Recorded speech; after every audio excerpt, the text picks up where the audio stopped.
마가복음 4장 1절에서 9절 말씀 제가 봉독하여 드립니다. 예수께서 다시 바닷가에서 가르치시니 큰 무리가 모여들거늘 예수께서 바다에 떠있는 배에 올라 앉으시고 온 무리는 바닷가 육지에 있더라. 이에 예수께서 여러 가지 비유로 가르치시니 그 가르치시는 중에 그들에게 이르시되 들으라. 씨를 뿌리는 자가 뿌리러 나가서 뿌릴새 더러는 길가에 떨어짐에 새들이 와서 먹어버렸고 더러는 흙이 얕은 돌밭에 떨어짐에 흙이 깊지 아니하므로 곧 싹이 나오나 해가 돋은 후에 타서 뿌리가 없으므로 말랐고 더러는 가시 떨기에 떨어짐에 가시가 자라 기운을 막음으로 결실하지 못하였고 더러는 좋은 땅에 떨어짐에 자라 무성하여 결실하였으니 30배나 60배나 100배가 되었느니라 하시고 또 이르시되 들을 귀 있는 자들은 들으라 하시니라. 아멘. 여러분, 제가 한번 말씀에 앞서 질문을 해보고자 합니다. 여러분, 우리에게 있어서, 우리 성도들에게 있어서 혹은 각각 개개인에게 있어서, 가정에 있어서 가장 기쁜 소식이 있다라면 여러분에겐 어떠한 소식이 가장 기쁜 소식일까요?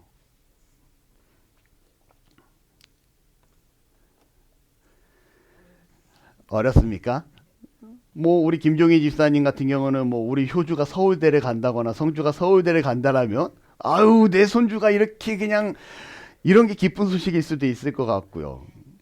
몸이 좀 불편한 사람이 있다라면은 이 불편한 몸이 건강해지고 회복되어졌다라면 이것 또한 기쁜 소식일 수 있고요. 사업을 하는 사람이 있는데 갑자기 대박이 나다라면 이것 또한 기쁜 소식일 수 있습니다. 여러분, 제가 얼마나 지난주에 기쁜 일이 있었는지 아십니까? 이건요, 말로 형용할 수 없는 기쁨입니다. 큰일 날 뻔했거든요. 제 간단한 지난주의 사담이기는 하지만 제가 일을 하는 목회자잖아요. 일을 하는 목회자다 보니까 특히 관공서 쪽 일을 하는데 관공서에서 오랜만에 동부수도사업소라는 사업소에서 연락이 옵니다. 아유, 대표님 오랜만에 연락드립니다. 요번에 새로 과장을 달았고요. 행정지원과 누구누구 과장입니다. 제가 요번에 이제 그동안 대표님이 저랑 좀 일을 뜸하지 않았습니까? 근데 다시금 대표님이 한 일을 돌아보니 아유, 대표님만한 분이 없습니다. 대표님이랑 좀 일을 했으면 좋겠어요. 아유, 고맙죠. 다시 찾아주면 너무나 감사하죠. 월요일날 연락이 갈 테니 저희 직원도 연락 좀 잘 받아주시고 잘 좀 부탁드립니다. 감사합니다. 전화를 끊어요. 오랜만에 제가 서울에 있는 6개의 수도사업소 중에 한 5개 정도를 거의 매일같이 일을 하다시피 했던 사람인데 그 중에 이제 수도사업소 일이 많이 줄게 돼요. 세대가 바뀌고 담당자가 바뀌고 하면서 그 친구들이 이제 점점 저하고 일을 안 하게 되는 게 해 있습니다. 그런데 다시 일을 하자고 하니 제 입장에선 좋을 수밖에 없죠. 그런데 다시 전화가 또 와요. 아, 대표님, 전화 한 김에 혹시 우리가 물건을 급히 납품받을 게 있는데 납품해 줄 수 있습니까? 어떤 건데요? 문제만 되지 않으면 긴급 발주 건인데 이게 한 12개 정도가 필요한데 저희가 승인을 230시 부가세 별도로 받아놨습니다. 이러는 거예요. 230에 부가세 별도면 부가세 포함하면 얼마입니까? 263만 원입니다. 253만 원이에요. 253만 원짜리 12개니까 여러분 한 3천만 원 정도 되는 물건입니다. 그런데 제가 그 물건을 구매처에다 연락해서 확인해 보니 저는 190만 원에 구매를 할 수 있는 거예요. 이야, 이게 그냥 앉아서 40만 원에서 12개니까 480만 원을 먹을 수 있는 납품이네? 라는 생각하고 얼마나 기분이 좋은지 몰라요. 막 들뜨기 시작을 하면. 근데 문제가 발생돼요. 제가 현금 한 3천만 원 정도가 있어야 되는데 현금 3천만 원 정도가 없습니다. 이 3천만 원을 어떻게 만들까? 우리 아버지 대신 집사님한테 전화를 해서 아버지 나 2천만 좀 빌려줘요라고 얘기를 할까? 아니면 그냥 이걸 포기할까? 그러다가 월요일날 친한 선배한테 전화를 합니다. 형님, 2천만 빌려주셔. 야, 아이 금액이 크니까 부담되면 하지 말고 마음이 허락되면 해주셔. 내가 사기칠로 많이니까 믿을 수 있잖아 나는. 그러니까 너는 믿는데 그래 내가 너를 믿는데 안 빌려줄 이유가 없다고 2천만 원을 덜썩 빌려줍니다. 이제 제가 가지고 있는 거 합쳐서 그 물품을 사서 납품만 하면 저한테는 480만 원이라는 돈이 들어오는 거예요. 아주 뿌듯하게 하고 그 담당 과장의 사람과 통화를 하고 이제 물품 구매를 진행하겠습니다라고 하고 근데 갑자기 느낌에 이분이 새로운 과장이라고 했지 무슨 과였더라? 라는 생각이 드는 거예요. 그래서 동부수도사업소 조직 개편표를 제가 홈페이지를 엽니다. 과장급은 이름이 다 있거든요. 과장급 이래 팀장부터는 이름이 안 나오고 팀장 주임 하는데 과장은 책임자이기 때문에 이름이 떠요. 이 강진철이라는 이름이 없네. 순간 느낌이 이상합니다. 그래서 제가 그동안 거래를 해왔던 업체니까 연락처들이 다 있잖아요. 동부수도사업소 계약과에다 전화를 하죠. 제가 강진철 과장님께 긴급발주 받은 건이 있는데 이 강진철 과장님이 동부수도사업소 소속이 맞습니까? 그러자 갑자기 계약과에서 대표님 잠시만요. 저희가 확인해 보겠습니다. 그러네. 이름이 강진철이요. 대표님, 강진철이라는 이름은 저희 전국에 있는 수도국에 없습니다. 이러는 거예요. 여러분, 제가 만약에 이 물건을 샀으면요. 저는 그 자리에서 보이스피싱으로 돈을 날리는 거였습니다. 얼마나 제 마음이 감사하고 쫄깃쫄깃하고 긴장되든지요. 와, 그 480만 원이라는 그냥 앉아서 주워 먹을 수 있는 콩고물과 같은 그 돈에 눈이 멀어서 제가 이 차상하기가 보이스피싱에 넘어갈 거라고는 꿈에도 상상하지 못했습니다. 그리고 제가 아내한테 얘기를 하죠. 아내가 뭐라 했는지 아십니까? 너무 감사하다. 맞죠. 여러분, 억울하고 화가 나는 게 아니라요. 제가 그 돈을 입금하기 전에 제 마음 가운데 조직 개편을 좀 볼까 하고 보지 않았더라면, 그 마음이 없었더라면, 그리고 계약과에 전화하지 않았더라면 저는요, 분명히 그 돈을 그 연계된 사람들한테 입금했을 거고요. 제 돈은 사라졌을 겁니다.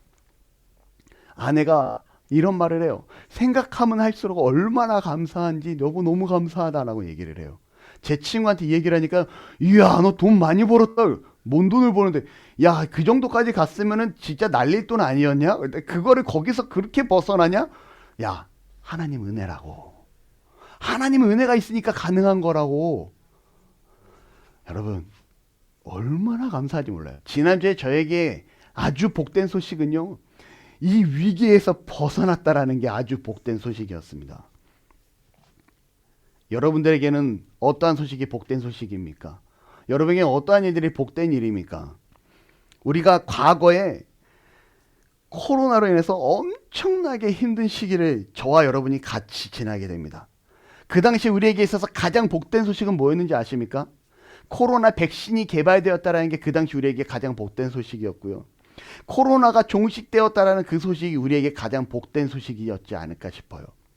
일부는요 현재 지금 미국과 이란의 전쟁으로 인하여 이 전쟁이 끝나기만을 기다리는 자영업자들도 있을 것 같습니다. 기름값이 너무나 많이 올랐어요. 지금 5부제가 시행된다고 2부제입니까? 5부제입니까? 아무튼 번갈아 가면서 운행하는 이게 시행된다라고 합니다. 이러한 모든 것들이 이 전쟁으로 인한 여파인데 얼마나 불편한지 몰라요. 여러분 아무튼 우리에게는 언제나 복된 소식이 있기를 소망하고 그러한 복된 소식 가운데 우리가 그러한 소식을 접하기를 기대합니다. 우리가 알잖아요. 돌아보면 그 코로나 시기에 우리가 얼마나 불편했는지 여러분 생생하지 않습니까? 우주 그 어린아이 그 당시 그 유치원 다니는 그 꼬맹이 아가가 맨날 마스크 쓰고 돌아다니고 어디 놀이터 한번 제대로 가지 못했던 그 모습이 기억이 납니다. 이 강대상에 보면요. 법으로 목회자는 이 앞에 단상에 유리 칸막이를 하게 했었어요. 그 칸막이 했던 자국이 지금도 여전히 실리콘 자국이 이 앞에 붙어 있습니다. 어떻게 보면 코로나의 흔적이라는 거죠. 코로나는 끝났습니다. 그러한 불편한 시대가 끝났고 우리는 이제 코로나로부터 자유로운 시기에 살아가고 있기는 해요. 하지만 여러분 여전히 안타까운 현실은요. 뭐냐면 이 코로나와 같은 질병들이 주기적으로 다시금 우리에게 다가올 것이다 라는 전문가들의 예측이 있다라는 겁니다. 이러한 전염병이 지속적으로 발병된다라는 거죠. 한 가정의 가장으로서 교회의 담임으로서 또한 사회의 일원으로서 이러한 세상을 우리 아이들에게 물려주고 이 아이들이 끌어가야 된다는 생각이 한편으로는 마음이 불편하기도 하고 아프기도 합니다. 아마 사람마다 다르겠지만 이란과 미국의 전쟁이 종식되었다. 아주 좋은 소식일 수도 있고요. 뭐 우리 자녀가 정말 좋은 대학에 갔다라는 좋은 소식일 수도 있을 것 같습니다. 내가 그동안 알았던 질병이 회복되었다라는 것도 아주 좋은 소식일 수 있고요. 다양한 내용들이 우리에게 아주 좋은 소식일 수 있습니다. 하지만 여러분, 제가 드리고 싶은 말씀은 더 좋은 소식이 있고요. 그 좋은 소식은 바로 여러분들이 알고 있듯이 복음이라는 겁니다. 복음이 무엇입니까? 우리에게는 예수 그리스도입니다. 지난주에 우리가 부활주일로 하나님 앞에 예배하고 영광 돌립니다. 왜 부활주일이 기쁨이 될 수 있는 하나님 앞에 드리는 날이었습니까? 예수 그리스도의 부활로 말미암아 이제는 죽었던 우리가 그 부활에 동참하게 되고 우리가 그 부활로 말미암아 구원받은 자가 되었다라고 말씀드릴 수 있습니다. 그러니 우리는 구원받았으니 기뻐할 수 있습니다, 여러분. 이라고 말씀을 드리죠. 혹시 지난주 말씀이 기억이 가물가물하시다면 주보에 있는 내용을 참고하셔도 되고요. 유튜브에서 나눔교회 차상환 목사 설교를 검색하여 지난주 말씀을 돌아볼 수 있을 것 같습니다. 아무튼 다시 본론으로 들어와서 여러분, 복음은요, 영어로 good news입니다. 다시 말하면 좋은 소식이에요. 그리고 헬라어로 얘기하면요, 유앙겔리온이라고 얘기합니다. 유앙겔리온 무슨 뜻입니까? 이것 또한 좋은 소식으로 번역됩니다. 저희 아이들이 있어요. 저희 첫째는 효주고 둘째는 성주고 셋째는 우주입니다. 이 이름을 짓기에 있어 저희 어머님이, 저희 아버지가 영향을 주기는 했지만 아이들의 한자는요, 제가 직접 정해서 넣었어요. 여러분, 우리 효주는요, 새벽효의 담비주자를 씁니다. 새벽에 오는 담비라는 거예요. 여러분, 어떤 의미가 있는지 아십니까? 왼손이 하는 걸 오른손이 모르게 하라는, 누군가 이 담배를 간절히 기다리고 있는데 아무도 모르는 사이에 누군가 와서 그 담배를 내려주고 갑니다. 나에게 정말 필요한 것이 있는데 나도 모르는 사이에 나에게 그 필요를 채워주고 가는, 이게 바로 효주의 이름입니다. 새벽효 담비주. 우리 성주는요, 소리성 담비주입니다. 소리가 들리는데 담비의 소리가 들려요. 정말 가뭄 가운데 정말 비가 오기를 간절히 기르는데 후둑 후둑 후둑 투투투투 하면서 비가 오는 소리가 들리기 시작을 합니다. 이 사람들이요, 비가 오는 소리가 들리기 시작을 할 때 얼마나 기쁠까요? 이 비가 오기만 해 간절히 기다렸는데 비가 오기 시작을 하자 그 메마른 땅이, 그 갈라졌던 땅이 다시 촉촉해지는 은혜를 누리게 됩니다. 다시 말하면 소리성 담비주는요, 복음이라는 의미를 가지고 있어요. 누구에게나 정말 간절히 기다려주는 소리, 그 소리 복음을 우리 성주에게 의미를 부여합니다. 우주는요, 넉넉할 우의 담비주입니다. 여러분, 넉넉하게 채워주는 담비. 정말 이 담비가 왔는데 감질나게 조금 오다가 끝나서 오히려 오느니만 못해 이런 게 아니라 비가 넉넉하게 풍족하게 오는 그 비를 의미합니다. 간절히 비를 바랐는데 그 비가 정말 풍족하게 왔을 때 이건 축복이거든요. 여러분, 그래서 우주의 뜻은 뭐냐면 성령 충만이라는 의미를 가지고 있습니다. 하나님이 우리의 삶 가운데 다가왔을 때 성령 충만함으로 가득히 채워 넘치게 해준다라는 뜻이 저희 딸 막내의 이름이에요. 여러분, 효주든 성주든 우주든요, 이 이름이 지어지기까지 가장 베이스가 되는 게 있습니다. 뭐냐면 복음이에요. 복음. 복음을 전제로 우리 아이들의 이름을 짓습니다. 다시 말하면 우리 아이들 개개인이 이 땅 가운데 정말 필요한 사람으로서 복음을 가지고 나아가는 그러한 자들이 되기를 바란다라는 의미로 저희 아이 효주, 성주, 우주를 짓습니다. 하박국서 2장 14절의 말씀을 보면요, 물이 바다 덮음 같이 여호와의 영광을 인정하는 것이 세상에 가득하기를 이라고 기록합니다. 여러분, 물이 바다를 덮음 같이, 지난주 금요일날 우리 예배에 참석하신 분들께 한번 설명을 드리긴 했는데요. 여러분, 물 속에 들어가면, 바다에 들어가면 계곡이 있을까요? 없을까요? 바닷속에도 계곡이 존재합니다. 바닷속에요, 여러분, 산맥이 있을까요? 없을까요? 산이 있을까요? 없을까요? 바닷속에도 산이 존재합니다. 바닷속에 평지가 있을까요? 없을까요? 여전히 평지가 존재한다는 거죠. 이 육지와 동일한 세상이 바닷속에도 존재합니다. 그런데 너무나 놀라운 사실은요, 이 바닷속에 어디를 가도 바닷물이 차 있지 아니한 곳이 없다라는 겁니다. 바닷속의 산으로 들어가도, 바닷속의 계곡으로 가도, 바닷속의 편지와 골짜기를 넘어가도 그 바닷속에는요 물이 가득히 채워져 있다라는 거죠. 그런데 만약에 성경이 지금 시대에 기록됐다라면 물이 바다 덮음같이라는 표현보다는 대기가 세상에 가득한 가치라고 표현되지도 않았을까라고 생각해 봅니다. 그 과거에는요 사람들이 그냥 이 땅에 살아갔을 때 대기가 이를 가득 채우고 공기가 가득 차 있다라는 것을 막연히 알지만 정확히 구체적으로 알지 못하던 시대예요. 그러다 보니 이걸 구체적으로 제시하기 위해서는 성경이 어떻게 기록합니까? 물이 바다를 덮은 같이 여호와의 영광이 가득하다라는 표현을 쓰는 겁니다. 여러분, 이 대기 가운데 하나님의 통치하심과 하나님의 함께하심과 하나님의 영광이 가득하지 아니한 곳이 있을까요? 없다라는 겁니다. 지금 이곳에도 하나님이 임재하고 계시고 하나님이 여전히 우리와 함께하고 계시다라는 거예요. 저 옆을 넘어가도 저 다른 곳을 가도 어느 곳을 가도 하나님의 영광이 머물지 아니하는 곳은 없습니다. 다시 말씀드립니다. 물이 바다 덮음같이 여호와의 영광을 인정하는 것이, 이게 무슨 말씀입니까? 하나님의 영광이 온 땅 가득해 하나님의 통치하는 모든 영역 가운데 가득하다라고 얘기하는 거예요. 그리고 그 가득한 영광이 머물기 시작을 하고 인정하기 시작을 할 때 여러분 우리의 삶은 어떻게 바뀌어집니까? 비로소 그리스도인다운 삶으로 살아가기 시작을 합니다. 그렇다면 그 그리스도인다운 삶이란 무엇이냐? 갈라디아서 5장 22절과 23절에 보면 성령의 9가지 열매가 나옵니다. 사랑, 희락, 화평, 오래 참음, 자비와 양선과 충성, 온유, 절제. 사랑이 가득하게 되고요. 희락이 가득하게 되고요. 화평하고 평화롭고 심리적으로 예수 그리스도의 그 평강, 샬롬의 은혜를 누리게 됩니다. 화가 나도 오래 참을 수 있게 되고요. 자비로 어려운 사람을 돕고 정말 선을 행하는 양선을 행하게 됩니다.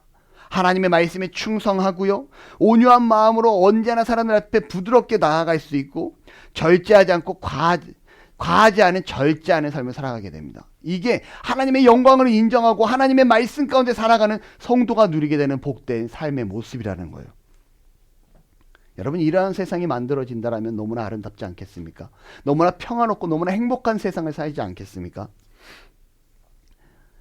악동 뮤지션, 지금은 악뮤로 이름을 바꿨죠. 거기에 이찬혁이라는 친구가 요번에 음반을 하나 냈는데 음반 노래가 상당히 독특하고 현시대적이지 않습니다. 뭔가 상당히 팝하면서도 재밌습니다. 근데 노래 내용을 들어보니 이 친구가 지금 가사를 제가 심도 있게 보니까요, 천국을 얘기하고 있더라고요.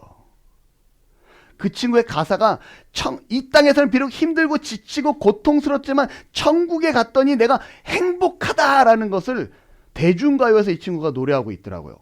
아, 정말 참 대단한 친구입니다. 젊지만 좀 이 시대에 하나님이 정말 쓰고 있는 친구가 아닐까라고 생각될 정도로 느껴집니다. 아무튼 그 친구의 가사를 보면서 야, 천국 생활이 이런 건데 라는 생각을 하죠. 다시 얘기하면요, 하나님 앞에서 살아가는 우리 그리스도인들은요, 이 땅 가운데 그러한 삶을 살아가는 은혜가 있어야 된다라는 겁니다. 오늘 말씀으로 듣기에 있어서 제가 서론이 많이 길었는데요, 여러분 오늘 말씀을 보다 보면요, 예수님께서 바닷가에서 배를 타고 바닷바람이 불어오는 그 바람을 맞으며 육지에 있는 제자들과 사람들에게 복음의 말씀을 가르치시기 시작을 합니다.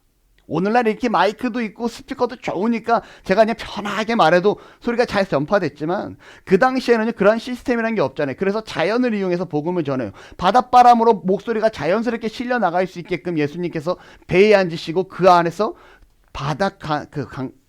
해변을 향해서 말씀을 전하시게 되죠. 이때 예수님이 가르치는 말씀을 듣다 보니 들으라, 씨를 뿌리는 자가 씨를 뿌리러 나가서 라고 말씀을 기록하는 모습을 보게 됩니다. 여러분, 씨를 뿌리러 나가서 씨를 뿌리는데 이 씨를 어떻게 뿌립니까? 예수님이 제자들에게, 예수님을 따르기로 한 자들에게 복음의 말씀을 선포하시기 시작을 하는데, 야 얘들아, 씨는 이렇게 뿌리는 거야. 다시 말하면 복음은 이렇게 선포하는 거야 라고 예수님께서 직접적으로 가르치고 있다라는 거예요. 씨 뿌리는 오늘 본문의 비유를 보니까요, 길가밭이 나오고요, 돌밭이 나오고요, 가시밭이 나오고요, 좋은 땅이 나옵니다. 온풍기 좀 틀어주세요. 여러분, 무슨 말이냐면 길가에 뿌려진 씨는 새들이 와서 이 씨를 쪼아 먹었다라고 얘기합니다. 흙이 얕은 돌밭에 뿌려진 씨는 어떻게 합니까? 싹이 나기는 했지만 해가 뜨겁게 비침으로 인해서 그 씨가 말랐다라고 표현을 해요. 가시떨기에 뿌려진 씨는 어떻습니까? 가시가 자라나지만 그 가시가 자라서 이 씨가 자라나지만 이 가시가 자라서 이 가시의 기운이 이 씨를 결실하지 못하게 막았다라고 얘기합니다.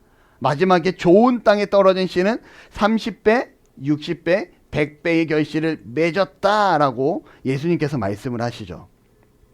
자, 예수님께서 이렇게 말씀하시고 나서 뭐라고 하냐면요, 이 뿌려진 씨앗에 대해서 분석을 해 주십니다. 여러분, 하나님의 말씀이 선포되고 그 말씀이 선포됐을 때 사탄이 그 즉시 와서 그 말씀을 빼앗는다라고 예수님이 말씀을 하세요. 오늘 예배하러 옵니다. 예배하는 가운데 자꾸 어젯밤에 봤던 드라마가 생각이 납니다. 자꾸 어젯밤에 봤던 경영 프로그램에 내가 응원하는 친구가 생각이 나요. 예배 시간에 카톡이 오고 여러분 DM이 오기 시작을 합니다. 이 카톡과 DM을 하느라 여러분 자꾸 예배에 집중하지 못하고 핸드폰을 만지작거리게 돼요. 하나님의 말씀이 귀에 들어오지 않습니다. 오늘 집에 가서 해야 할 일이 태산인 거예요. 그러자 이것을 빨리 해결해야 되는데 예배가 빨리 끝나야지 내가 이것들을 하는데 라는 생각 때문에 이 하나님의 말씀이 귀에 들어오지 않습니다. 여러분, 이러한 마음이 어떠한 마음입니까? 길가와 같은 마음이라는 거예요. 돌밭에 뿌려진 씨앗은 어떻습니까? 말씀을 듣습니다. 하나님의 말씀을 듣고 아멘, 그 말씀이 내게 주어진 말씀이 되기 원합니다. 주여 아멘 하고 그 말씀을 듣죠. 하지만 문제는요, 정작 아멘 하고 말씀을 받아들였지만 이 교회의 문을 벗어나는 순간 동시에 어떠한 일이 발생됩니까? 아멘 하고 감동되었고 내가 그 말씀을 붙잡고 살리라는 그 말씀은 어느 순간 내 머릿속에서, 내 마음의 감동 속에서 사라져버리고 세상과 동화되어 살아가는 모습을 보여줍니다. 이러한 자가 돌밭에 뿌려진 씨앗이라는 거예요. 가시떨기에 떨어진 말씀은 어떻습니까? 말씀을 듣습니다. 그런데 이 말씀을 듣는 가운데 이 말씀이 감동되고 감사가 되고 그 뜻대로 내가 순종하면 나아가리라 라고 나아갈 그 시점에 고민이 오기 시작을 해요. 11조의 말씀이 선포됐는데 11조를 하다니 당장 내가 돈이 부족한데, 당장 나갈 돈이 많은데, 내가 원치 않은 데서 돈이 빠지고 있는데 고민하기 시작을 합니다. 주일 성소, 우리가 생명을 다해 하나님 앞에 예배해야 됩니다. 주일을 지켜야 됩니다 라고 얘기하지만 어느 순간 내가 주일날 해야 될 것들이 너무나 많은 거예요. 고민이 되기 시작을 합니다. 온전히 주일 성수하는 것, 그것만이 참된 신앙일까? 내 스스로 막 타협하며 고민하기 시작을 합니다. 새벽에 기도를 작정하자니 너무 피곤할 것 같고 너무나 다양한 것들로 하나님의 말씀이 선포되는데 우리 삶의 다양한 이슈로 타협하고 고민하기 시작을 합니다. 그리고 결국은 말씀에 순종하지 못하게 되죠. 이게 바로 가시떨기에 떨어진 씨앗의 모습이라는 겁니다. 반면에 마지막으로 좋은 땅에 떨어진 씨앗은 어떻습니까?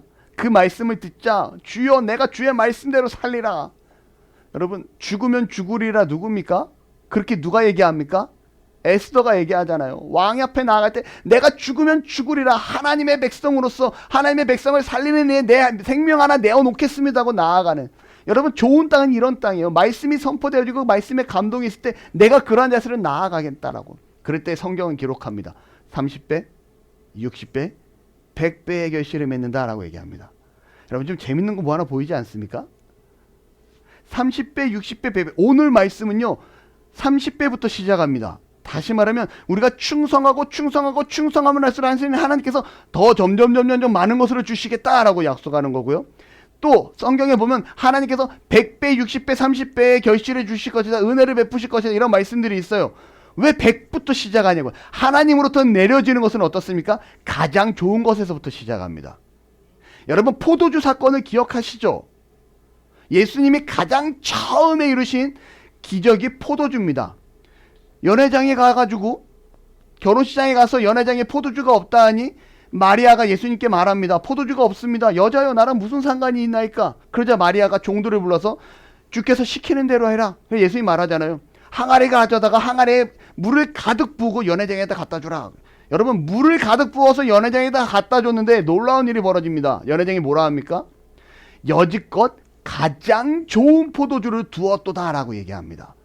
하나님이 주시는 은혜는 이런 거예요. 하나님이 직접적으로 선포하는 은혜는 어떤 겁니까? 우리에게 가장 좋은 것으로 허락됩니다. 의심하지 아니하고 믿음으로 받아들이시기를 축복합니다. 여러분, 다시 본론으로 들어와서요. 오늘 본문은요, 정말 중요한 핵심은요, 무엇일 것 같습니까? 여러분, 좋은 땅이 되어야 됩니다. 이걸까요?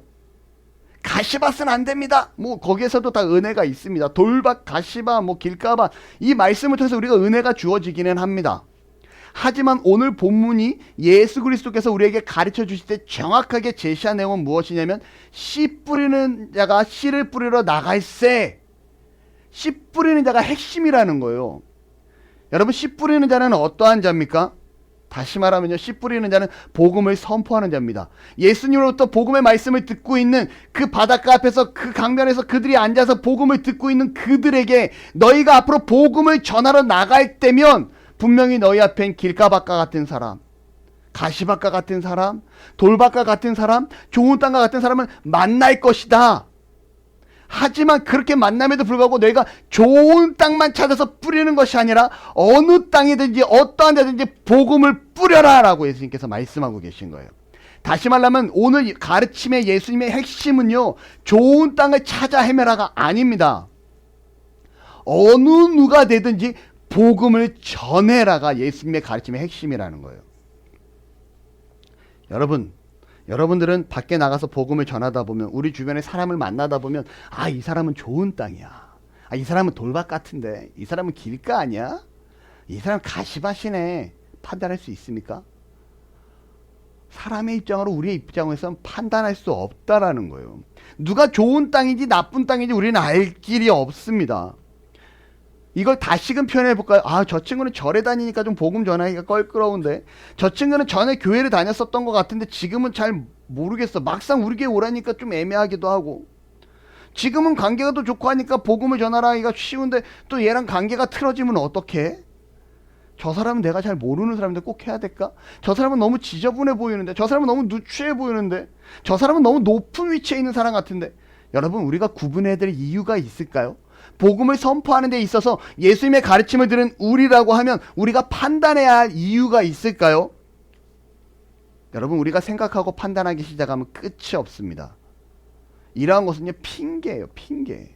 복음을 전하는 데 있어서 방해 요소를 만드는 내 스스로의 핑계입니다.